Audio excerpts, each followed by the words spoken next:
Yeah. All right. Let's see. Okay. That's good. It's just the speakers were too loud.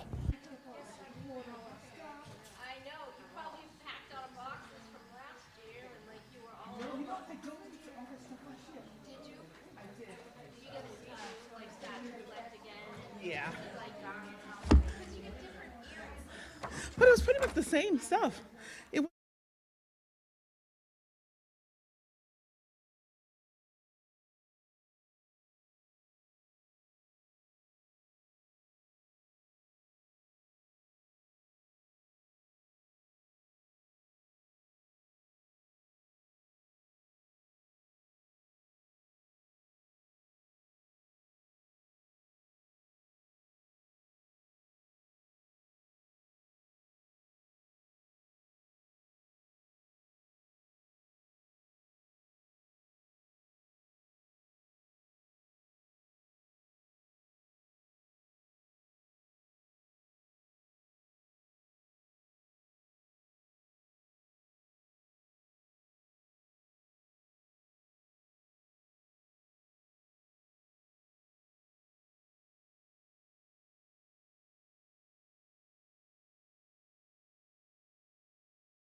I hereby call the Brockton School Committee to order. We are at 6 o'clock, Tuesday, December 19th, 2023. We are an hour early tonight. At 7 o'clock in the Nelson Auditorium again is the annual Brockton High School concert, holiday concert, and choral concert. So those in attendance, before you leave, please support our youth.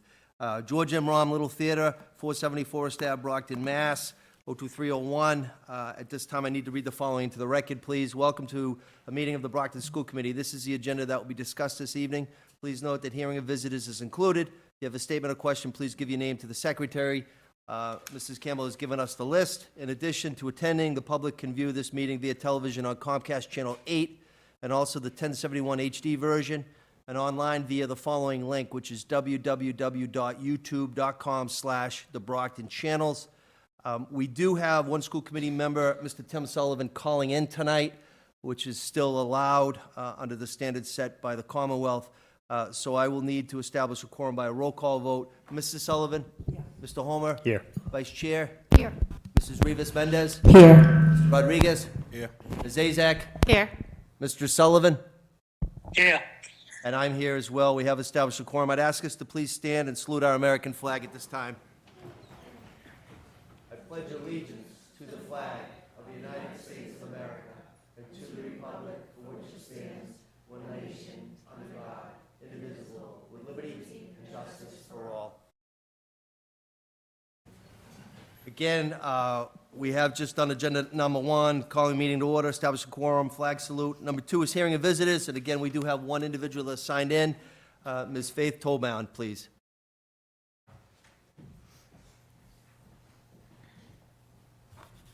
Good evening. Hello, good evening. I will be quick. I emailed this to all of you, but I'm Faith Tobon. I'm a big stakeholder in Brockton High. And I emailed you this list of data, of 10-year data over Brockton High School the last 10 years. You're about to make a very big decision that's going to have a big impact on our future, as well as many smaller decisions that you make on a daily basis. I urge you to review this data because it shows where we were and where we are today, and it's all bad. It's all downhill, and we need to change that trajectory.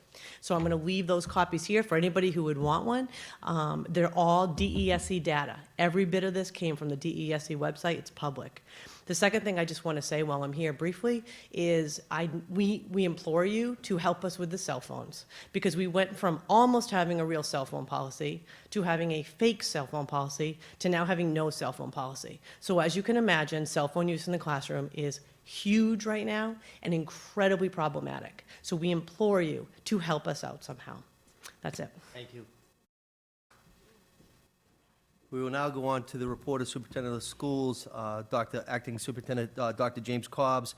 And before we go to Dr. Cobbs, I know subsection A under 3 is recognitions. Mrs. Rivas-Mendez, please. Can we have a motion to move the order of recognitions right before executive session? Form of a motion, is there a second? Second. To take a roll call vote, and just on the agenda for Mr. Sullivan, the motion is to take it right before executive session, which is agenda 8 this evening. There's a motion made by Mrs. Rivas-Mendez, properly seconded by Mr. Rodriguez. I'll read the roll. Mrs. Sullivan? Yes. Mr. Homer? Yes. Vice Chair? Yes. Mrs. Rivas-Mendez? Yes. Mr. Rodriguez? Yes. Ms. Azak? Yes. Mr. Sullivan? Yes. And I'm a yes as well. So we will take 3 subsection A recognitions prior to section 8 executive session. This time we'll go to 3B under Dr. Cobbs, please.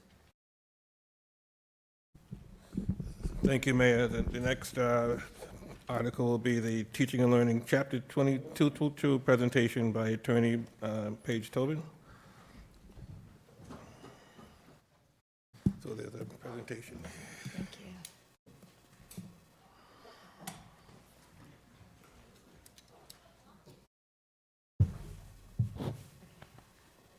Good evening, everyone. My name is Paige Tobin, and I am a shareholder at the law firm Murphy, Lamry & Murphy. And our law firm has been very honored to represent the Brockton Public Schools for over 30 years, I believe. I work primarily in the area of student services, civil rights, discipline, and special education. and I was asked to come and just do a little short discussion about changes in the discipline law. And I also have looked at some recent data from DESE about suspensions, and already we will be able to see that there is a positive impact upon students in terms of suspension rates in Brockton since the implementation of the new changes in the law. So very briefly, all student discipline kind of derives from both federal law and state law. And in federal law, we have the US Constitution, which essentially says that prior to a student being suspended out of school, we have to give that student due process. And there are two types of due process. There is procedural due process, which is, did we follow our policies and procedures as set out in state law and our student handbook? And substantive due process, which is the decision that we're making for this student fair and consistent with prior decisions? So what happened is the state was, in reviewing kind of mental health needs of students across the state and people, decided to make changes to our current state discipline law that really impact both the procedural parts of discipline as well as the substantive parts. So we have federal law, and then we have the state laws that address student discipline, and our student handbooks, which in Brockton are very consistent with and in accordance with state law. So the state laws having to do with student discipline are Chapter 37H, which is a law that addresses the possession of drugs in school, weapons, and assault upon staff, educational staff. And that law essentially says that students are allowed to be long-term suspended. They're not required to be, but they can be long-term suspended or possibly expelled if they possess drugs, which includes marijuana, if they're in possession of a weapon or dangerous weapon, or they assault an educational staff person. And when we think about the term assault in this statute, it's important to remember that really it is meant to be an assault and unwanted touching with an intent to harm. So it's not meant to be a situation where a student is rushing to get to class and brushes against a teacher. That would not be something that would really fall under 37H. And then there's 37H and a half, and that statute was passed to address situations where students were charged with a felony, either for conduct that happens in school or out of school. And this statute allows a principal to determine that if a student, due to the felony charges, poses a substantial detriment to the general welfare of the school can then suspend the student while the charges are pending, or if the student is convicted of a felony charge, they can exclude the student. And that, again, requires a specific determination that it's not just that the student has a felony charge, but there's some link between the felony charge and why the student's presence at school would be detrimental. And then there is 37H and 3/4, which really addresses all other forms of discipline. And Section 84 that says that if we are going to suspend or discipline a student out of school, it has to be for conduct that is related to school, except again for the felony that I've already discussed. So, talked about that. And again, 37H and a half, 3/4, was changed in November of 2022 as part of a broader piece of legislation in the state to address the mental health needs of children. And there was a sense in the state legislature that, in looking at the statewide data, that there were students were being suspended out of school more than they should be, and that schools were imposing discipline in a punitive rather than a restorative fashion. And there was a sense that, particularly because of the aftermath of COVID, it was important to try to keep students in school as much as possible. So those are the reasons that the state legislature gave for changing the statute.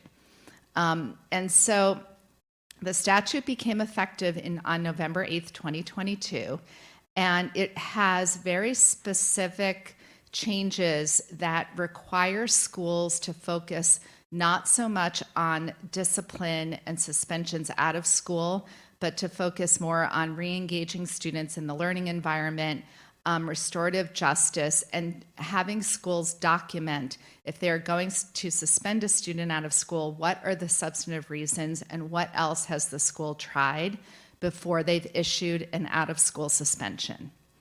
So when you look at the language, which this slide, this is the exact wording of the statute, it essentially says that principals shall not, they are not allowed to suspend or expel a student from school until alternative remedies have been employed and their use and results documented in response to a specific incident. Now, again, this only applies to disciplinary events that occur under 37H and 3/4. So it does not apply to students who possess drugs in school, who assault educational staff, or who bring a weapon into school. So it really is for all other purposes. And it really is requiring schools to try to use alternative remedies. The alternative remedies may include mediation, conflict resolution, restorative justice, and collaborative problem solving. There also can be behavior plans. There could be supports for students who are special education students in their IEP. But these are some of the alternative remedies that schools must use in order to shape students' behavior prior to allowing an out-of-school suspension. There are exceptions which are listed at the top of the slide. And the exceptions are that if there's a specific documented reason why alternative remedies would be unsuitable or counterproductive, or in cases where the student's presence in school would pose a specific documentable concern about the infliction of serious bodily harm or other serious harm. In those two exceptions, schools are allowed to suspend a student without first trying the alternative remedies. But in either case, they need to document what those reasons are. And there have been, I haven't seen it in Brockton so much, but in some of my other school districts, challenges to principals' decisions that a conduct falls under one of these exceptions.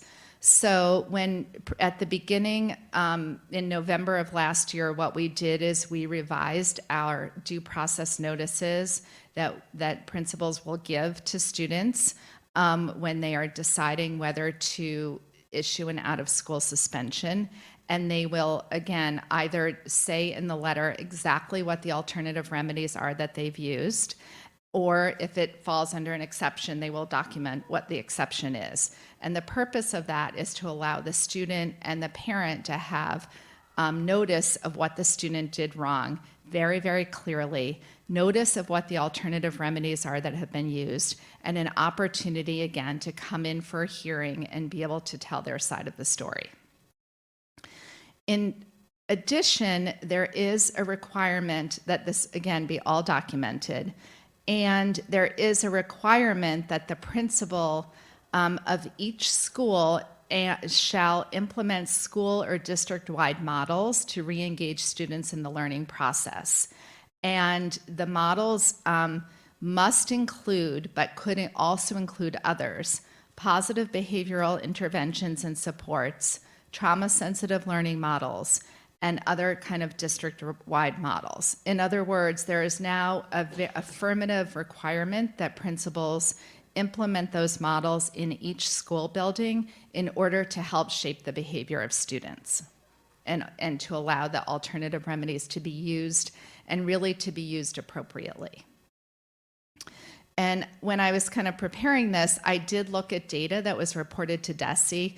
And I have seen from this data that actually in Brockton so far, it is working. The first bunch of numbers are the amount of students, the number of students who are disciplined in 21-22 throughout the district.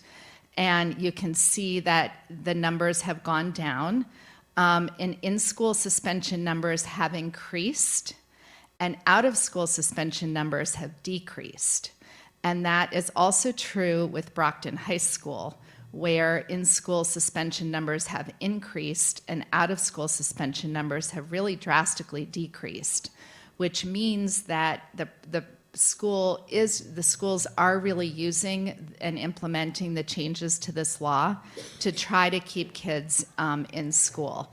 I think one of the challenges has been not only for Brockton, but for many of the districts that I represent, just kind of getting the alternative remedies in place and making sure that all of the educational staff are aware that they're in place, that there are people that are trained to use them, and that kind of we're district-wide engaging with not only the students in terms of alternative remedies, but also educational staff and families. So, does anyone have any questions?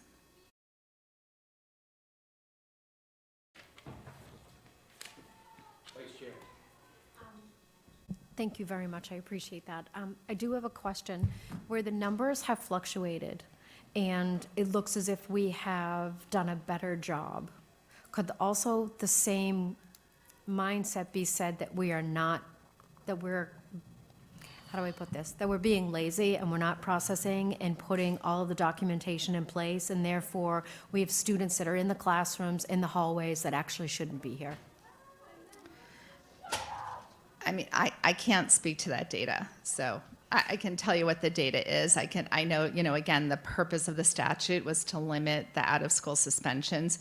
But again, I do think what is really important to know is that we should not be taking away the tool of an out-of-school suspension without replacing it with really robust alternative remedies. And that's been a work in progress throughout the state. That's not just Brockton. I represent over 50 school districts, and it's been a kind of a statewide issue with trying to kind of implement robust alternative remedies, but slowly districts are getting there. So would you say comparatively, the numbers that you're seeing at Brockton High look similar to other high schools? Are they way better? Are they way worse? Like, where do we fall comparatively? If that's, because I'm assuming that's self-reported data from DESE. That was taken directly from the DESE website. I mean, I haven't compared. I know that we had some disproportionality in the district, and I was really pleased to see the numbers in terms of less out-of-school suspensions and more use of in-school suspensions, because what a lot of districts have been doing, and I believe Brockton is working towards, is using that in-school suspension time to employ alternative remedies. So for instance, if a student has a marijuana vape in school, as opposed to saying you're out of school for 10 days and missing class, you could be in an in-school suspension, getting some substance abuse counseling, doing some work, so those are the types of alternative remedies that really will benefit students, help them stay engaged in school, and also, again, lessen the numbers of students who are out of school suspended. But it's a work in progress everywhere. No, understood, and I understand that, in theory, that's the way it's supposed to work. For Brockton, my biggest concern is we don't have enough people in the hallways to begin with, and my concern is that, that we're actually truly doing this process as designed. That's why I figured I'd ask. There's a lot of concerns about the fact that we have 98% of our students are fantastic, and then we have a very small group of students that just are not, and they are problematic. And we have been struggling since November 8th on how to discipline those students and how to actually handle them without them disrupting the rest of the population. So, thank you. Thank you. Mrs. Rivas-Mendez, please. The point, right, is from punitive to restorative, and I think when we talk about restorative, that takes years to happen. So I just wonder, because you represent other districts too, is this something that the state gives funds to do restorative, or that's on the district to make that a budget line to make sure that that's happening in the schools? I am not aware that there was extra funding for that. I know that on the website, there are resources that the state has, placed on the website. I, myself, my personal belief is that the state should be doing a little bit more in terms of funding to help districts really get this off the ground in the right way, because you're absolutely right. Some of the alternative remedies, like restorative justice, really do require very specific training to be done well. And again, just anecdotally, I haven't really compared data amongst my clients, but it's a challenge and a struggle for many districts, both through funding and also to have the expertise to do it correctly. Yeah, I think that would be great data to have too, to compare and see what other districts doing and what resources they have versus the ones that may not have the same resources. Because that would be brought up state level just so they can see, this law was in place, but let's talk about, because that data, it doesn't say the whole story, which I get that's what you're seeing, the DESI, but there's so many questions on that data that I have as an educator, which I don't have to say here in public, but I just question that data, even though it's showing that the law is working to some aspect. Thank you. Thank you. Any additional questions for Attorney Tobin? Mr. Sullivan, any questions for Attorney Tobin, please? No, none. Thank you, Attorney. Thank you. Have a good evening. Okay, so I'm not sure. Yeah, agenda item C, update from CFO Troy Clarkson. He notified Dr. Cobbs, myself, and Vice Chair earlier today. He was unable to attend tonight. But tomorrow night, there is a special city council meeting. It's not on the agenda, so I won't talk about it, but you are able to attend if your schedule permits. It's 6:30. Council President has called it at 6:30 in the chambers, and it's relative specific to FY23 school budget. Mr. Clarkson will be there, and then TJ Plant. Who the heck's TJ Lacey? TJ Plant, who again is from Open Architects, will be there as well via Zoom.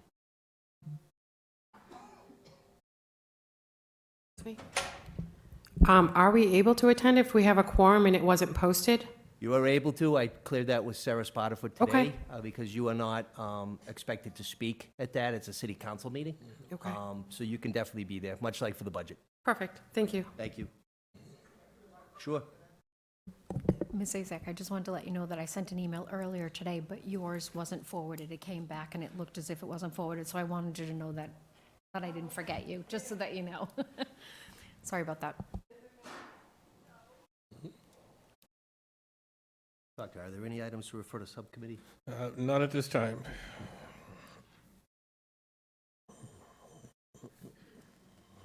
Agenda item 4 is a consent agenda. We have A, B, C, D, E, F, G, and H. What is the will of the committee? Would we take them collectively? Anybody want to take any out of order or singularly? Or what's the will of the committee?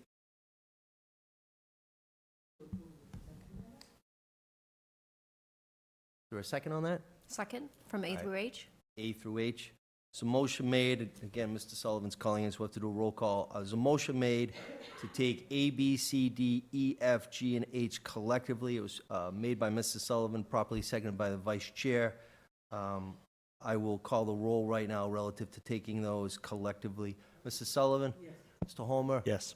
Vice Chair? Yes. Mrs. Rivas Mendez? Yes. Mr. Rodriguez? Yes. Ms. Azak? Yes. Mr. Sullivan? Yes.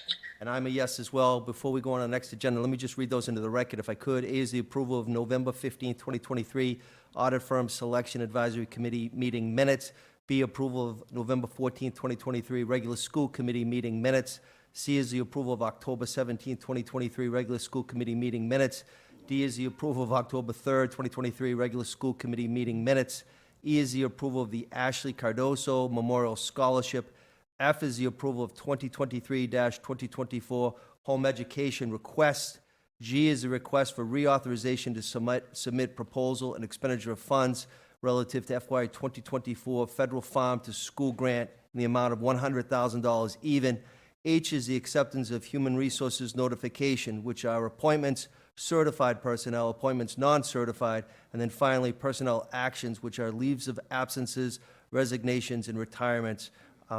We did take a motion, but I'm just going to, again, I think we take a motion to take them collectively. We didn't take a motion to accept them, correct? Or was that the form of the motion? So it was to take them collectively and to accept them as stated. Was that your motion? All right, then we're all set. 5 is unfinished business. Are there any matters? Again, technically, this is the last school committee meeting for the legislative session. Are there any unfinished business matters? Mr. Homer? So I would just to mention to the committee too, we had missed a chance to do a facilities subcommittee meeting. So what I'll do is I'll prepare just an idea of what we would have talked about and forward that to the members of the committee so that moving forward into the future session, you have an idea of what kind of business was slated to be discussed so that you can move forward with that. Thank you, Mr. Holmer. Any other members? Mrs. Rivas Mendez, please. So accounts review, we haven't been able to meet since everything went, well, anyways. So Troy Clarkson already comes in, and he does the whole update from the financial perspective. Doesn't it make sense to make accounts review a committee of the whole where he reports part of that too? We used to meet every 6 weeks, so maybe every 6 weeks you guys get the POs, and that way, because the audit's moving, and it doesn't make sense to make a separate meeting with everything going on. So I just wanted to put that into the record if you guys decide to do that moving forward, Thank which you, I think Mrs. makes the Rivas. best sense. I think it makes sense, and we have 2 new members joining us, so in January we could entertain that, but I think a committee of the whole would truly make sense. Thank you. Any other unfinished business matters before us? Mr. Sullivan, did you have any unfinished business matters? No, not at this time. We will move on then. Agenda item 6 is new business, discussion and potential vote, diversity, race, equity, and inclusion subcommittee meeting, which was dated December 5, 2023. Mrs. Rivas Mendez, please. Yes. So in front of everybody, I put the Diversity, Race, Equity, Inclusion Subcommittee, the vision and mission. The idea is for the next person moving on to understand how this committee started, what's the purpose of the committee, and then make sure to, have the stakeholders, families, students present, but also the huge part is collaborating with the EDI office. So that's all on here in writing. And then the other part was to be able to pass this policy. So the big point of this policy is for professional development. So the district has been moving where they require all staff to have professional development, and this puts it in writing, specifically professional development for the school committee, just because EDI and anti-racism work it's a continuous path, right? It's a learning path. So we decided as a subcommittee that training should be provided at an annual basis, and this should be by an external provider, and when necessary by the Brockton Public Schools EDI office or anybody able to do that. And then it talks a little about what the experiences and how the district is, moving forward to awareness, thoughtful and active global citizen, and how every employee, especially when hired, should do a brief online training course. That training course will be provided by the EDI office, and it's to be able to understand and develop equity, diversity, inclusion to prepare the needs of the students in the district. And lastly, the curriculum. I did put this here. And if you don't know the acronyms BIPOC, LGBTQ+, it's on the bottom in STEAM. But the curriculum session really belongs with the curriculum subcommittee, which we know is a committee of the whole. So I just think it's really important that the committee reviews the curriculum and ensures that the holistic representations of the world are included. And that, as members of DREI, we have the responsibility to raise what has been documented under this section. So I just wanted to be able to pass a motion.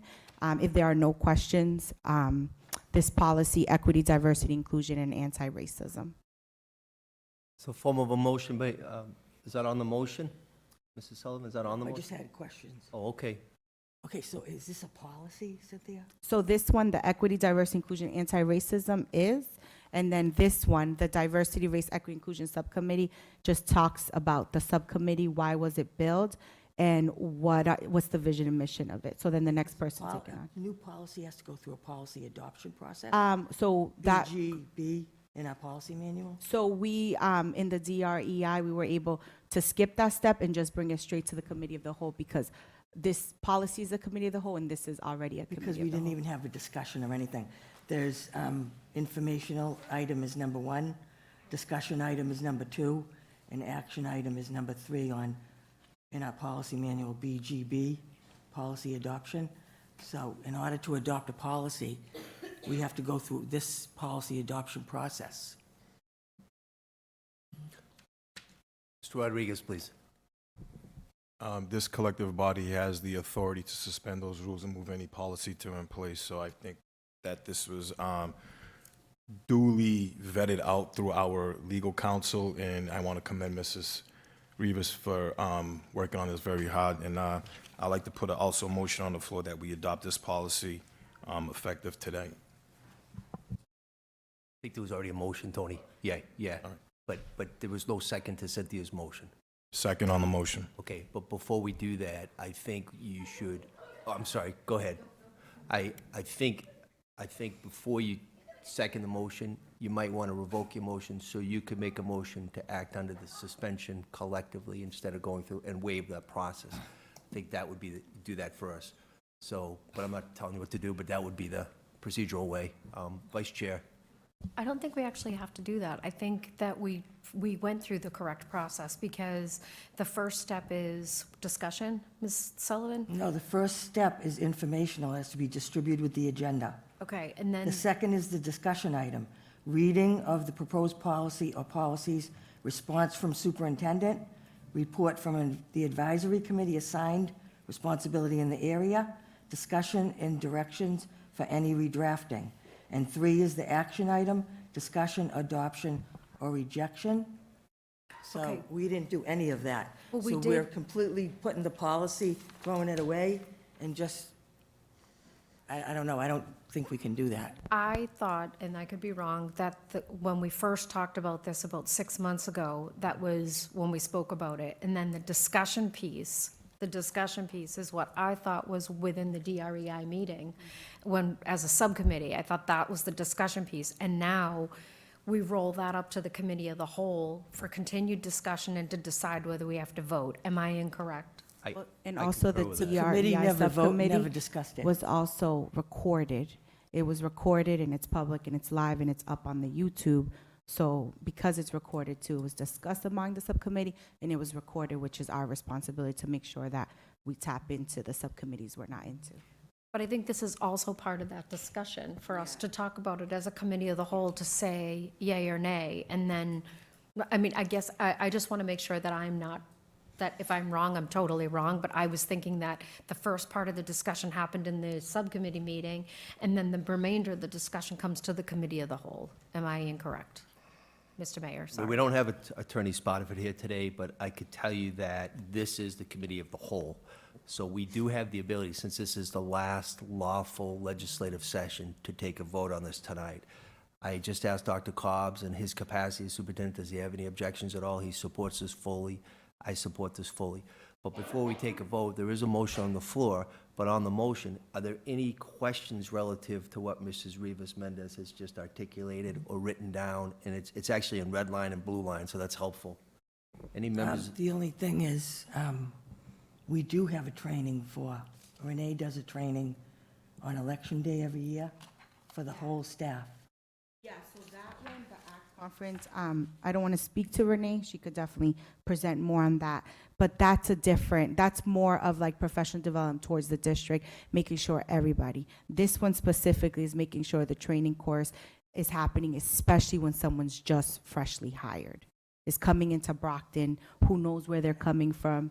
If they don't have background on our students, they don't understand our community. So that's the training policy for that specifically. And then the ACT conference, you are right. That is an annual conference that happens every year. That's a training for everybody. For all Yes, staff so we of already Brockton. have that. Correct. That's run We by do our have that in DEI place, staff. But we don't have that as a policy. So policy is really important, especially as school committee members, to make sure we have that in writing. So it continues, because if Renee Haywood leaves, what's going to happen that the other director, so from my understanding, policies are to make sure that that road continues. But I don't think we can do a policy. It has to be contracted in with the teachers. That has to be contracted in with the teachers. No, I think we're policymakers, right? Yes. So I think that's a huge part of our role, from my understanding. I'm confused on that because I think it has to be contracted in with the teachers and discussed. Are you talking about the ACT conference? I'm talking about, you can't just make a policy and say the teachers have to do it. It has to be contracted in. No. I'm sorry, I don't mean to correct you. The ACT conference is on election day, and that Yes. was originally designed for faculty and for employees. That's for the whole staff. Correct, it's for Everybody. everyone. But Yep. for us specifically, as school committee members, that is not required and not a policy. So what Ms. Rivas Mendez is saying, If it's the whole staff, then it's the school committee too. it could be the school committee, but I'll give you an example. I don't get election day off, so I wouldn't be able to attend that. And then if it was required, I'd be out of compliance because I wasn't able to attend the ACT conference. So I think what Ms. Rivas Mendez is saying is that this is something that, would be required for somebody that's brand new, like our 2 new members for the school committee, anybody that's brand new. And to be quite honest, we should get a refresher on it anyway. And one of the things that we talked in diversity race in the subcommittee was that to ensure that the subject matter that we learn each year is different. It's not the same old, same old. It's going to basically be like new terms, what's happening, that sort of thing. And so I see what you're saying, but I look at the ACT conference like that is for everybody, but that is not specifically for us. We also talked about the ACT conference in the subcommittee, because that was definitely something we brought up. And we decided every biannual year is going to be, it falls on election year, which is tough for people that are rerunning, et cetera.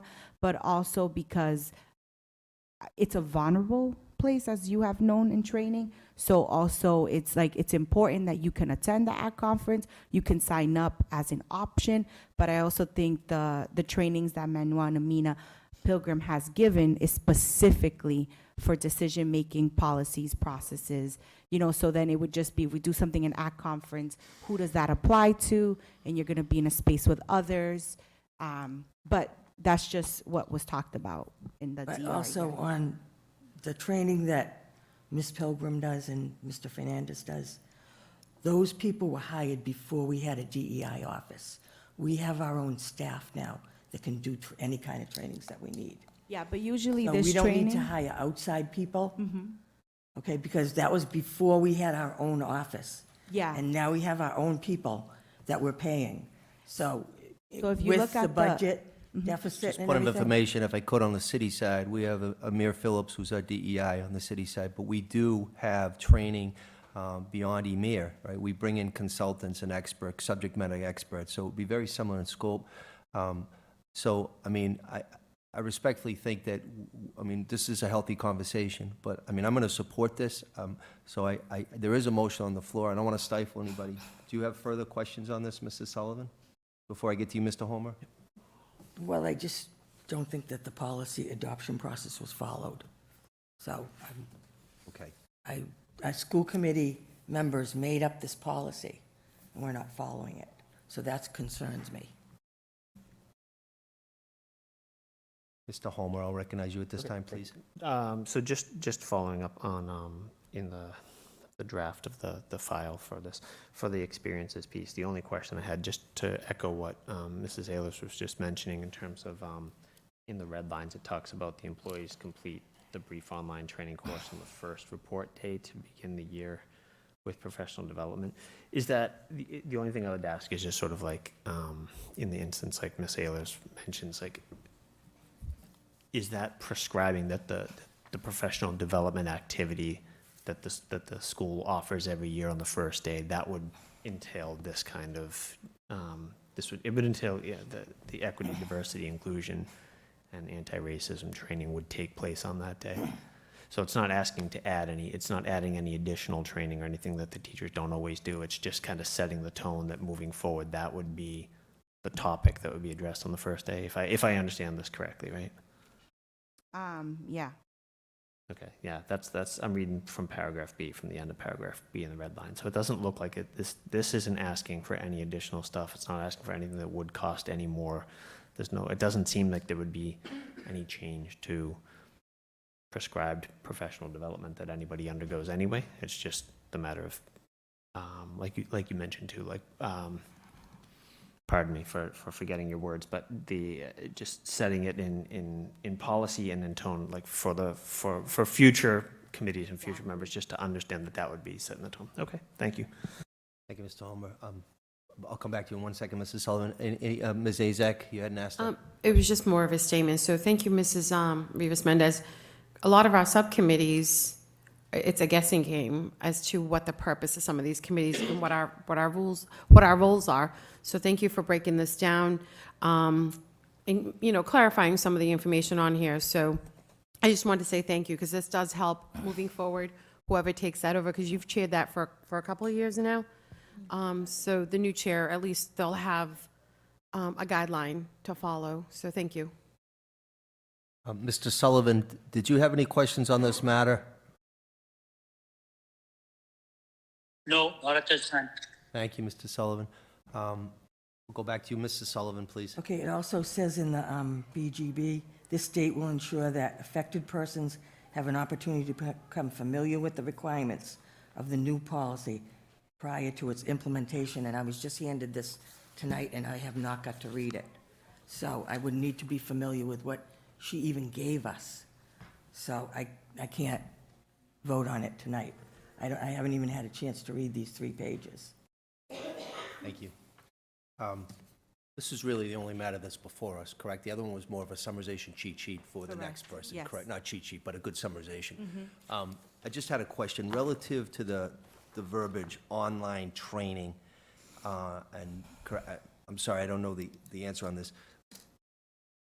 Would there be the capacity and the capability for everybody to do online training, or is there a combination of, like, we don't do online training on the city side unless it's mandated by the Commonwealth. We have trainings, but they're visual. So does the word online training, or is it just training that would be applicable? If you could just help me on that. So online training, that way it's easy for the person. Just uniform across the board? Exactly, Okay, yeah. okay. Any other questions or follow-ups relative to this matter from the membership? Vice Chair, please. I want to follow up on what Ms. Azak said, because, I realize that we're having a healthy debate over this in some ways, but, what you put together, Ms. Rivas-Mendez, is amazing. And that meeting that you put together for the DREI was amazing. And I'm including myself as a chair here. Like, the meeting that we had that Ms. Rivas-Mendez put together was robust, it was informative, it was productive, and I was, to be completely honest, just impressed. There's going to be some big shoes to fill, whoever's the chair in that role, when you leave us.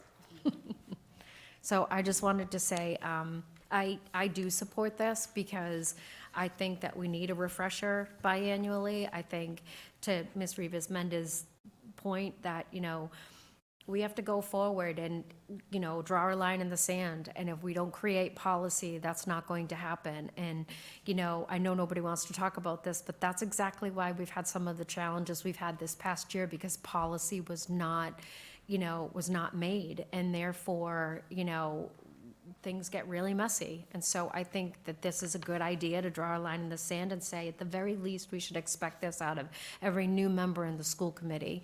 I think it's important for the population we serve. Thank you. Any last questions? There was a motion made to accept this as presented by Mrs. Rivas-Mendez. It was properly seconded by Mr. Rodriguez. I'm going to call the roll right now. Mrs. Sullivan? Mr. Homer? Yes. Vice Chair? Yes. Mrs. Rivas-Mendez? Yes. Mr. Rodriguez? Yes. Ms. Azak? Yes. Mr. Sullivan, please? No. And I'm a yes as well. That does pass, so thank you very much. We will move on to the next agenda item.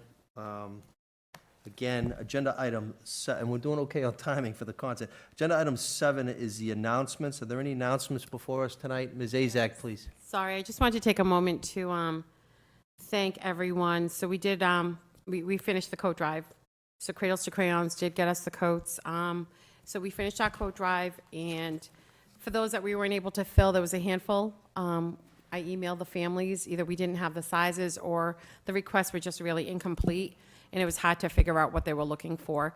So, but I just wanted to give a special thank you to Linda Pizzi.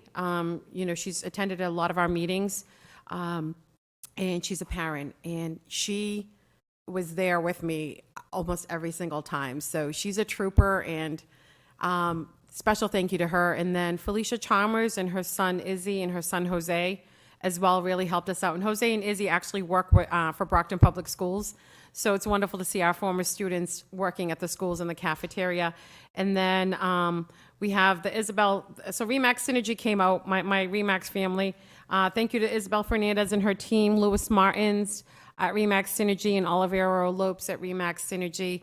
Hopefully I didn't forget anybody. I think I got everyone, but it was, and Mr. Rodriguez actually helped not only pack the request, but he actually helped deliver the coats. And what was really heartwarming is when he came back, he said he showed up to one of the schools and the kids are like, our coats are here.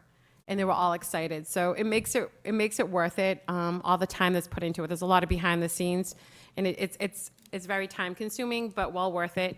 So I just want to thank everyone. Hopefully I didn't forget anybody.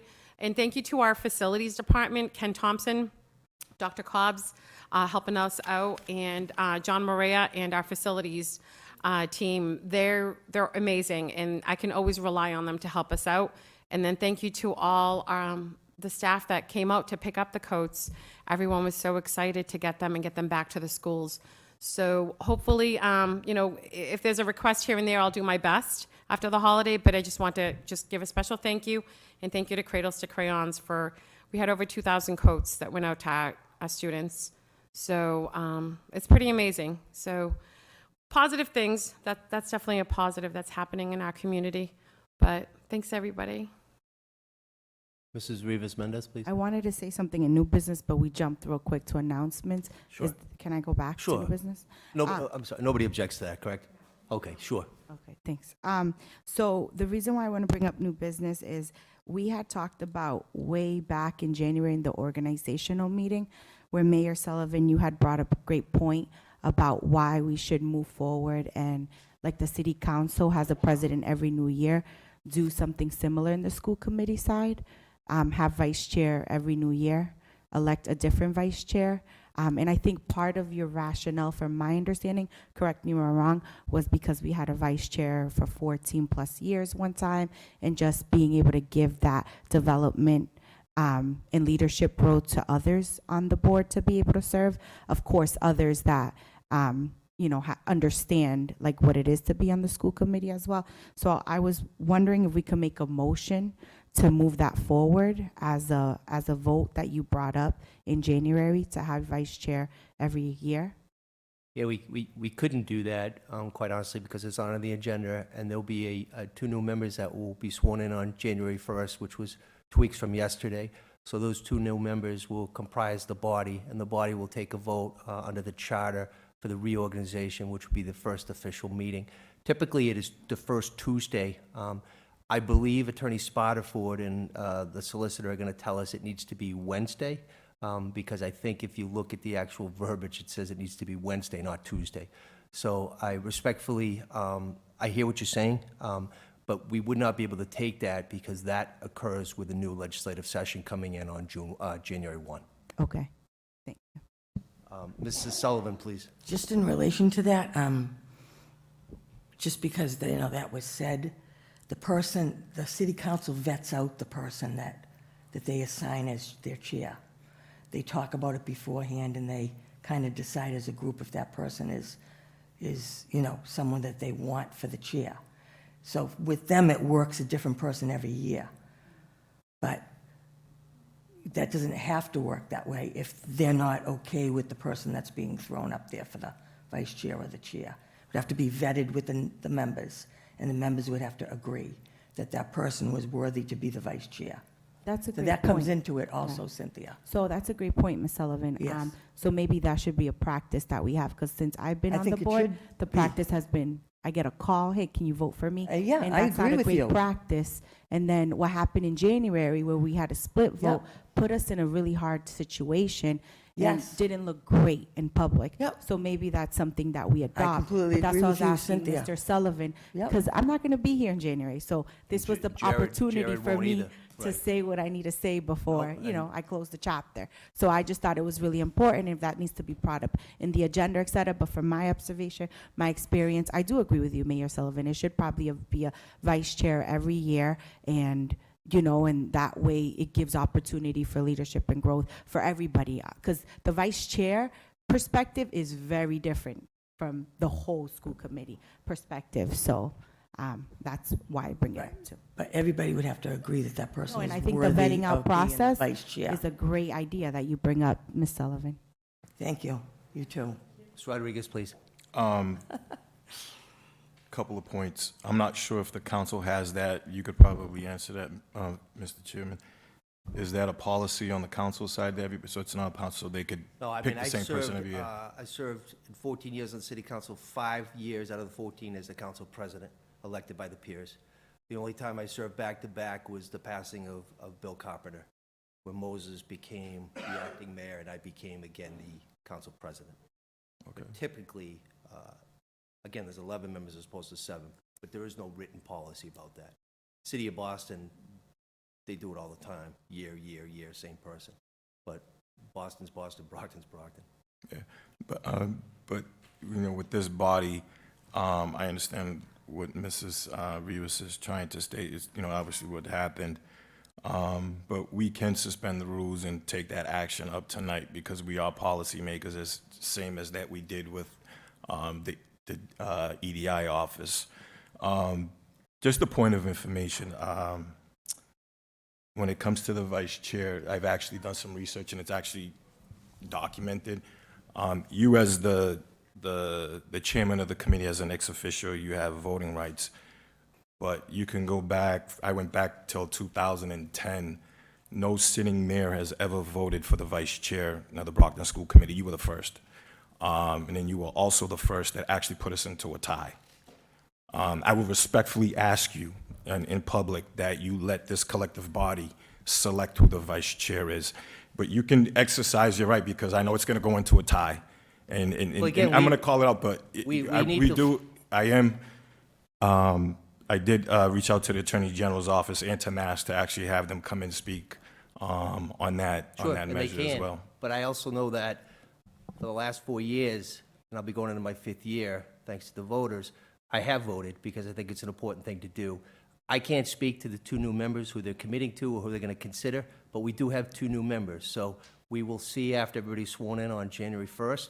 And I concur with what you said, Mrs. Rivas-Mendez. It was not a good look at all for this body last year. So again, we're about a week and a half shy of that, and we'll have to figure that out. But I want to make a couple announcements, if I could, a little bit off topic, and all of you know this. The city of Brockton, again, was selected MSBA, right, to do either a reimagined Brockton High School or a whole new Brockton High School. Now, the drop-dead date for MSBA was going to be this month, 27th of this month, under the eligibility period. Last Wednesday, although I was on vacation with my family, the vice chair, myself, and Dr. Cobb spent 3 hours on an MSBA call because we respectfully asked for an extension. And I'm proud to say it's very rare to get an extension to the amount that we did. But the MSB understands how important this is to the students of Brockton High School and the staff. So now the eligibility period does not expire the 27th of December. It's June 5, 2024. So it gives us a lot of breathing room, a lot more planning to figure that out. But a lot of people wouldn't know that Kathy and Jim spent 3 hours on a Zoom. I need to tell that. But I also want to thank this entire body because we all have the same mission to make Brockton High the best high school in the Commonwealth and beyond. And we're going to need to do that working with our partners at the MSBA. The other good thing relative to the MSBA, they've changed their funding formula now, which is going to be beneficial to the city of Brockton. The 80-20 square footage has gone up, so that's a really good thing. And my last thing, kind of piggybacking on Ms. Azak with Cradles to Crayons, I want to thank the UPS here in Brockton, down on Oak Hill Way, the Teamsters. They collected toy drive for the city of Brockton. I do an annual mayor's toy drive. They dropped over 1,000 toys last week to City Hall, and we're giving those out, along with Muscle Movement, which is an organization that donated to BPS. John Snellgrove picked those up, and also City Hall. So if there's anybody here in the attendance or watching that knows of any children looking for something for the holiday season, please reach out to the mayor's office and we'll try to accommodate. But I wanted to let them know because those are organizations that didn't have to do that, but they stepped up to help Brockton kids. So I wanted to make that on the record. Thank you. Mr. Sullivan. Actually, I just wanted to address Mr. Rodriguez. You actually are not correct on Mr. Mayor Bill Carpenter did vote many times on issues when he was mayor and he was chair of this committee. I was here, so I know, okay? And he did vote for vice chair many times, maybe not every time, but it's in the notes, and the mayor is allowed to vote. And since he's the chair, it would be very important to the mayor who the vice chair is. It's Very important, okay? So just wanted to make that point, thank you. Mr. Rodriguez, please. Mrs. Judy Sullivan, I actually did my due diligence as a member and did the research on it myself. It's on record, like as you said. Yes, the chair votes, but this sitting mayor is the only one. It's on record, and you can go back and watch on YouTube that put us into a tie. As an ex officio Oh, I point didn't of say that. Robert's rules, we follow Robert's said rules. Mayor The Bill chairman, Clinton I'm voted. speaking. Do I have the floor? You said you were going to use your gavel, but you haven't hit it yet. Decorum, please, So by everybody in the this fair- chamber. The thing is that as the chairman, he is to break the tie vote, not to put us into a tie. That is unethical. We're going to move on. We're going to move I on. think we should. Are there any other matters relative to this agenda item? Because if not, we're going to go back. It's a very important agenda item that Cynthia had asked to take out. Last one, before the recognition, is about the EDI office. We talked about it in the DREI subcommittee about making sure that we have a line item in the budget for family engagement so we can continue to take a step in the right direction.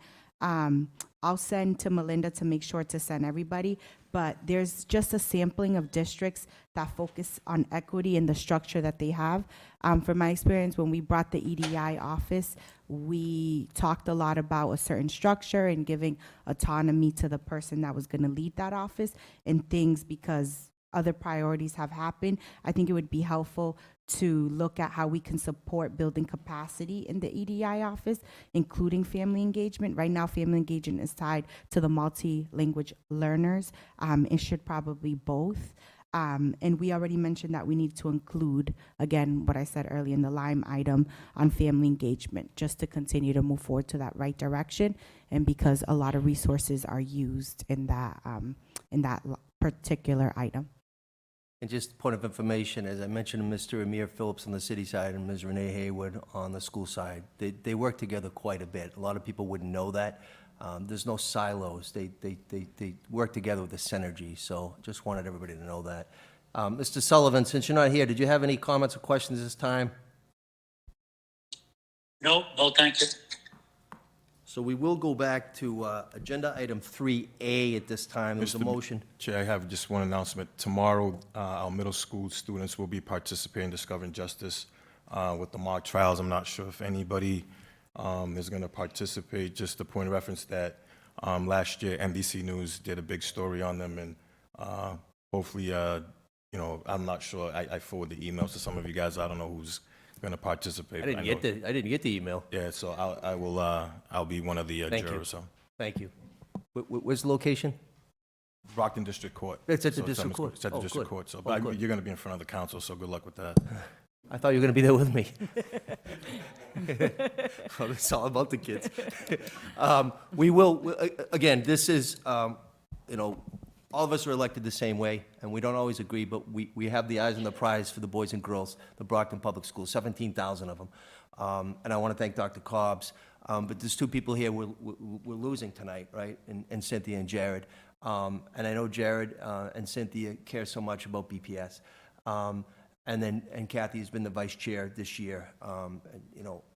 All I can say is we are truly better working together, and I mean that, to both of you. We are going to have a loss. I don't know the two individuals that are joining us, and we welcome them with open arms, but tonight's a night to applaud you and to thank you for what you have done and what you will do in the future as well. There's no doubt. You're not going away. You care too much about this community. So, Dr. Cobbs, the floor is yours. That sounds like a certain pressure. No, there's no pressure. Family first, and then family first. Thank you, Mayor. So again, we'd like to recognize Mrs. Kathleen Ann Ehlers, has served as the vice chair of the school committee during the 22-23 calendar year, making this your first year as a vice chair, and what a year. But we really thank you for your service and appreciate, you're not going anywhere, as the mayor said, but we'll thank you.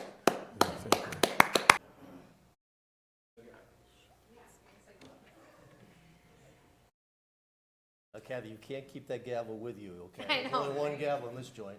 Yeah, it just clips on. They clip it on, huh?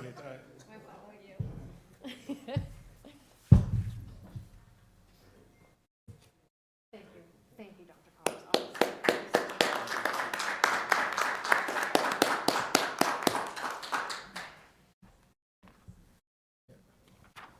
So the next, I'd like to recognize the two members that are leaving us, Mrs. Cynthia Rivas Mendez and Mr. Jared Homer.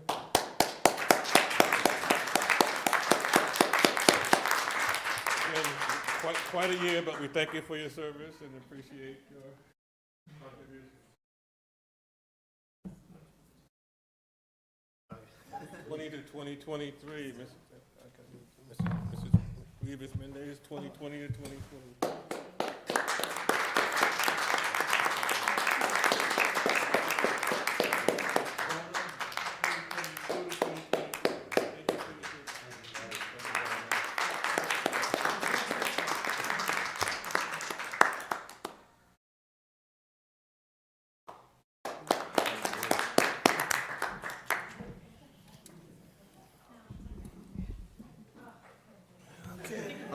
Next. It's the mom in her. She's like, We gotta do one more. Melinda's gonna take a picture. Okay, what you got? oh, I need my Yeah, you gavel. kinda need that. Sorry,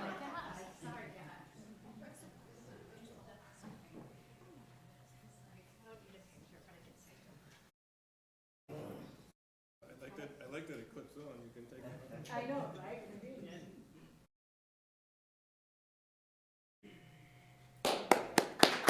Thank you, Kathy. Say a few words. So we will go to Agenda 8, which is executive session. I just need to read the two matters into this session. Oh, sure. Oh, yeah, absolutely. I'm sorry. Absolutely. Oh, good. Yeah, there you go. The floor is yours. Let's start with you, Cynthia. Okay, all right, I can keep it real quick, I promise. Yeah, all right. No, there's, just want to say thank you for the opportunity to serve with all of you, and also thank you for your dedication and your willingness to continue to serve in this capacity and for your election to this position. So what I wanted to do tonight is just encourage parents and guardians and family members just to reach out to the school committee and to share with us your concerns and your thoughts. Share that with your elected officials, because I think, honestly, our role and school committee should be guided by family and community input. So it's essential that you communicate with your school committee members, and I'd love to also contribute as well. And then just, again, encouraging parents to join me and to join other community members in the PTA or the PTO or the PAC at the existing bodies at the schools and be a part of those. There's great things happening in all those organizations, and we can always use more help getting activities set up in the schools.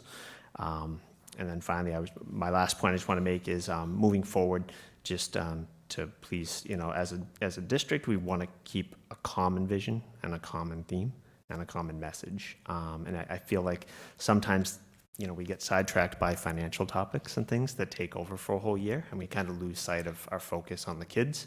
And I really think we should have school committee time focused really on what the needs of the kids are. Obviously, there's financial concerns and things too, but I think it'd be really beneficial for the kids to see that they're the focus of all of our attention, and they're the predominantly what we need to pay attention to, the needs of the students. So I look forward to continuing to celebrate the success of the kids. The December production was phenomenal, and you can tell by the lighting in here that everything had been moved around. They transformed this into a funeral home for the December production. FebFest is coming soon, and then they have the competition piece in February and March as well, and then the musicals can be great in the spring. So the drama club is off and running. We got our winter sports. We got all kinds of things that the kids are successful in, and winners and champions throughout the state, and we really want to continue to celebrate the success of the students. So thank you.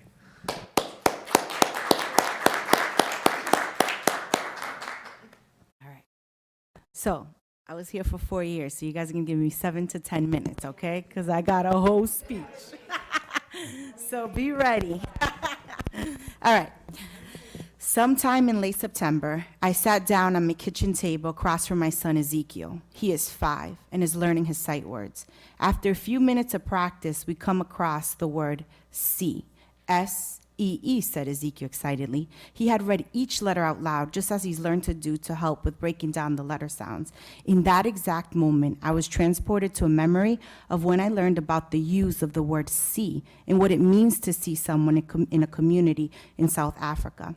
Dr. Joy Degree, in her book, Post-Traumatic Slave Syndrome, mentions how South Africans males greet one another by saying, "I see you."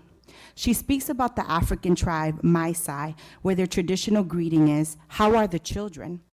They acknowledge the high value of their children's well-being and usually respond that the children are good, meaning, of course, that peace and safety prevail, that the priorities of protecting the young, the powerless, are in place. All the children are well means that life is good. The power of being seen and seeing others is remarkable. This requires taking time to know a person and valuing them. This is the very message I want all to leave with today. When I decided to take on the journey as a school committee member, my oldest son Ezekiel was 9 months old. At the same time, I felt my sole purpose was to pave the way for my child. To do so, I had to be well equipped to navigate the school system so that I could advocate for the best public education Ezekiel could receive in Brockton. My commitment to equity and justice, both as a parent and as an educator working to address inequities, is deeply internalized given my work as an educator. In this work, I commit to advocate for all children and families, and I vow to do the same for the families of Brockton. Given that I did not grow up in Brockton, living here was a choice that became available to me the moment I agreed to marry a Brocktonian. Was this my first choice? Absolutely not. However, I have learned to see Brockton through new eyes because I see how much our friends and family love their community, which in turn allowed me to love the city dearly. However, the love I see in my friends and chosen family the love I see my friends and chosen family have for Brockton is the same love I see in the people I have surrounded myself with while serving my community as a member of the school committee. Tony Rodriguez immediately comes to mind, who did not quickly become my compadre like Dennis Uneri likes to call him. Tony, you always remind me to see the big picture. Your style is one that has recently been critiqued as you hold everyone accountable on this work. But just remember, an emotion is information, is the primary way that our body sends us signals about what we need. When our needs go unmet, we feel charged emotions. Emotions exist along a continuum. Like I have said before, this work is very emotional. Kathy Ehlers, thank you for being an ally in understanding the importance of passing a policy on EDI training. I wrote this before what you said. Thank you for all the laughs and great insights. Jared, I deeply appreciated your text. Thank you for stepping up to continue your service to the kids. I applaud your leadership and dedication. To this, I responded via text. No problem, Jared. This work is bigger than us. We continue to do the work. It just looks differently. Thank you for this message. In other words, thank you for seeing me, for always seeing our students for who they are and what realities they bring to the table every day. Your leadership is grounded in always thinking about the whole child, and you push all of us to see beyond what is in front of us. Your 3 children are lucky to have you as dad. I see how nurturing Joyce is and why she ensures we collaborate with Cradles and Crayons annually. Given her commitment to connect individuals in need to resources, wherever she sees a need, she aims to meet it. Now on the Sullivans, I see each and every one of you. I have noticed that not once have your names been confused with one another. However, when I came to the committee, I was referred to by Ms. Rodriguez a few times. I have learned the following lesson time and time again. When we fail to see one another, we also fail each other. Your family name is one that has worn many hats and has sat in the very seats that have rooted for the people of Brockton for a few generations, and hopefully more to come. Thank you for using your influence for the good of all of our neighbors and children. Tim Sullivan, I see your charisma and your driven spirit. Don't worry, I got you on that coffee date. Judy would often mention to me, I do not understand how do you do this as a young mother. However, I hope you saw and see my passion, and as you got to know me as a person, you're able to see my why, because I see yours. Mayor Sullivan, I see your love for the city. And for those who have had the honor to share space with you, they could easily feel it too. I felt so seen the first time you met me. Do you remember? It was after your debate in the Brockton Library. I mentioned that I was a graduate of the College of the Holy Cross. We instantly connected because we are both graduates of Jesuit colleges. You have gone to Boston College. May we continue to live by the Jesuit motto, men and women for others. We've clearly internalized this call to justice, and I am proud to serve the students of Brockton alongside your leadership. Mike Thomas, I know you are watching. I have seen you and know your hope to see the city thrive. I will always remember the side conversations about our families, our intimate fasting goals, and our exchanges about what it is to serve as district superintendent. I often look at you and thought to myself, I have no idea how you did it, but I would hate to have this job as superintendent. And when I finally asked, you would say you would be damn good at it. Thank you for seeing in me, believing in me, and being the ally I needed in this work.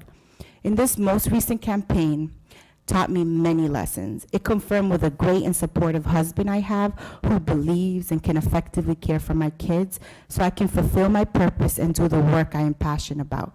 For our friends and family who were the first to support me in every aspect of my decision, financially, emotionally, and physically, as they all find a way to volunteer somehow and become involved.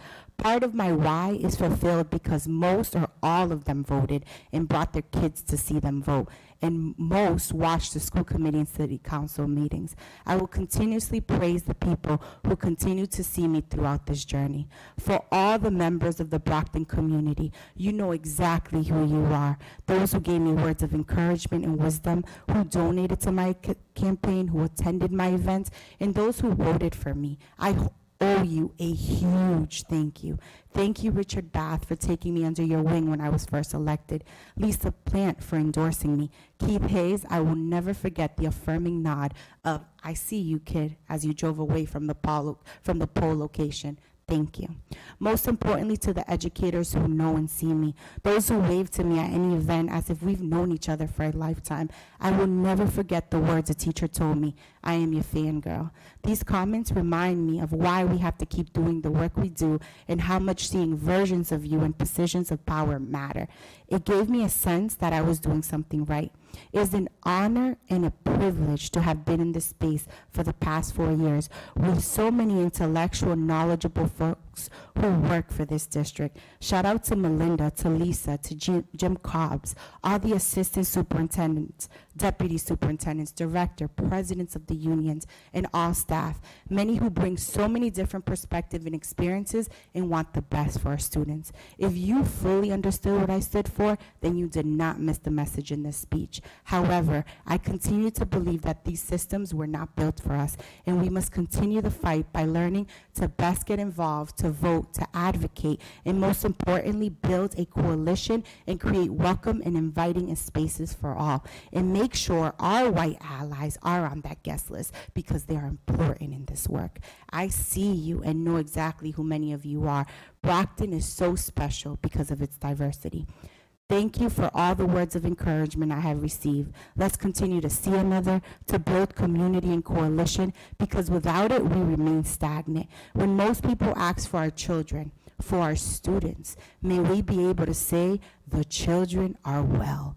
But in order to do this, we need to see them, really see them, understand their needs, their wants, their traumas, because when one person sees them, it makes a world of a whole different. Currently, no, the children are not well yet, but yes, with the right leadership, they can all be. Ward 2, thank you for the opportunity to serve you, and thank you, Ward 5, for reminding me to make sure my own children are well first. Hasta luego, amigos. Gracias. Te logo, obrigado. This is not a goodbye, but a see you soon in many different spaces. Judy, like I told you over text, I look forward to supporting our district and you, holding you and everyone in these seats accountable. Blessings, happy holidays, and cheers to a new year.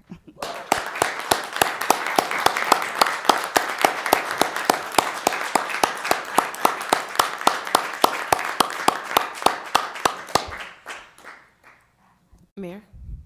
Yes. So how do you follow that? You can't. I mean, that was phenomenal.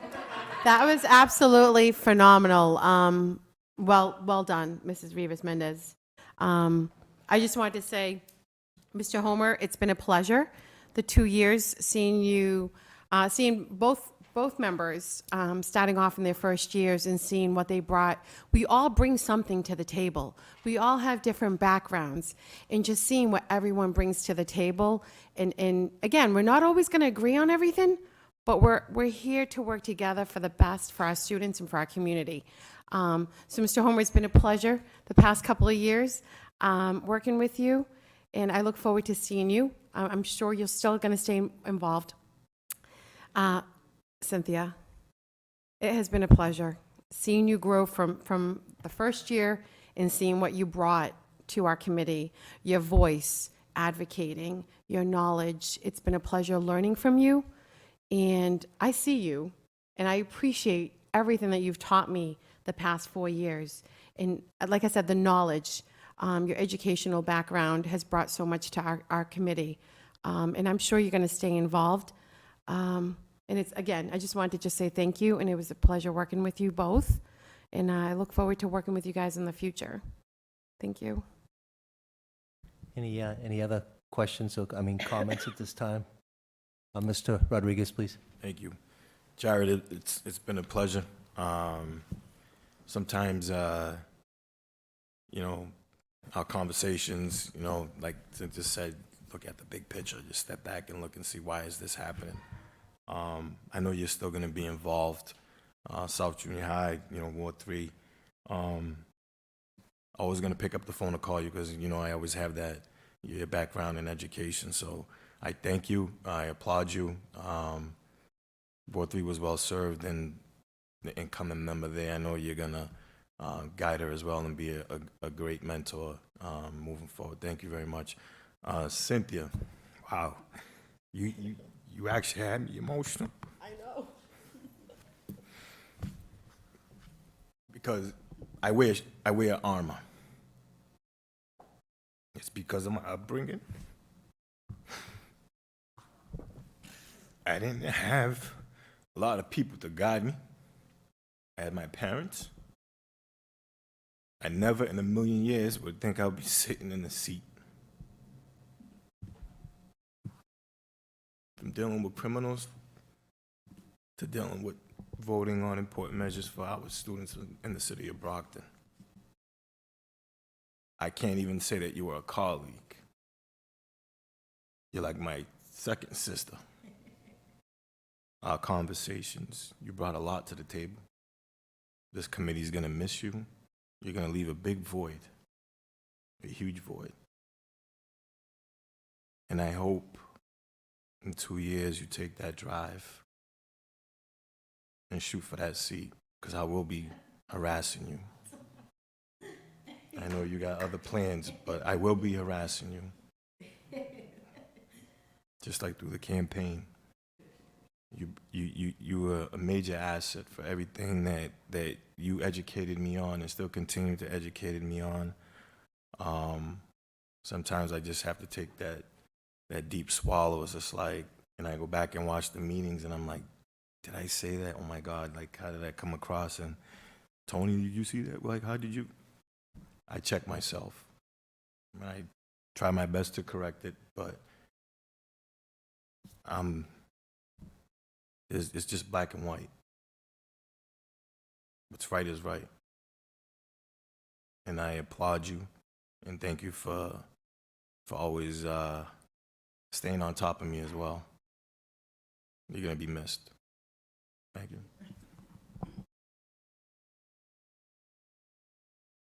Thank you. Thank you all. I've never heard a better speech in my life. Thank you, Cynthia, for that. Seriously, that was phenomenal. So we're missing a lot of the concept, but we have to continue with the agenda. So agenda item 8 is the executive session, and I just need to read the following into the record if I could. Mass General Law 30A, Section 21A2, to conduct strategy sessions in preparation for negotiations with non-union personnel or to conduct collective bargaining sessions or contract negotiations with non-union personnel. Brockton High School principal. Second matter is Mass General Law, Chapter 30A, Section 21A2, to conduct strategy sessions and preparations for negotiations with non-union personnel, to conduct collective bargaining sessions or contract negotiations with non-union personnel, acting school business office manager.